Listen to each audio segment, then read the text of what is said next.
Pushpa to film का जो actor है अल्लू अर्जुन का घर आज हम लोग विजिट किए हुए थे दोस्तों, क्योंकि फिल्म खत्म होने के बाद अर्निंग जो इनको हुआ था 1100 करोड़ रुपया जो अर्निंग कमाए थे यह पुष्पा टू में, तो वो अपना घर पर पार्टी फंक्शन रखे हुए थे दोस्तों। तो बहुत सारा गेस्ट लोग आए हुए थे और किस तरह से मूवी बना था और जितना भी उसमें जो काम किया हुआ था, सब एक्टर लोग, डांसर लोग, सभी लोग आए हुए हैं दोस्तों, आए हुए हैं। तो देखिए आप लोग इस वीडियो के माध्यम से देखिए पुष्पा टू का जो देखिए उनका घर कितना शानदार है दोस्तों, और फंक्शन रखा था। देखिए यही लोग जो है डांसर है जो उसमें काम किया हुआ था, लड़का लोग लड़की लोग सभी देखिए उनका घर देखिए, बहुत सारा खाने का व्यवस्था था, अच्छा अच्छा प्रोग्राम भी था, सभी कुछ था।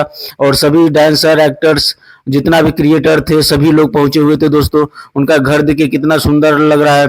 और गदर टू का जो हीरो था सनी देओल, उन्होंने गिफ्ट अल्लू अर्जुन को बेंज कार भी दिया है इस फंक्शन में, जो उनका घर के सामने लगा हुआ है दोस्तों। तो अभी अल्लू अर्जुन निकलने वाले हैं, उनका टाइम हो चुका है और गेस्ट सब वेलकम करने के लिए देखिए खड़ा है घर के सामने। तो अभी निकलेंगे, तो आप लोग बने रहिए वीडियो में दिखाते हैं पुष्पा अल्लू अर्जुन और पूरा फैमिली के साथ कैसे घर से बाहर निकलेंगे। अभी देखिए दोस्तों, आप लोग पूरा देखने का काम कीजिए। पुष्पा टू फिल्म यही है दोस्तों, पूरा पूरा सीने पूरा क्रिएट देखिए आगे बढ़ रहा है, लोग उनका पूरा रिलेशन लोग देखिए, हम लोग भी जा रहे हैं कैमरा को छुपा करके। देखिए दोस्तों आप लोग पूरा देखिए अल्लू अर्जुन अब निकलना है, गेट पर खड़ा हुआ है।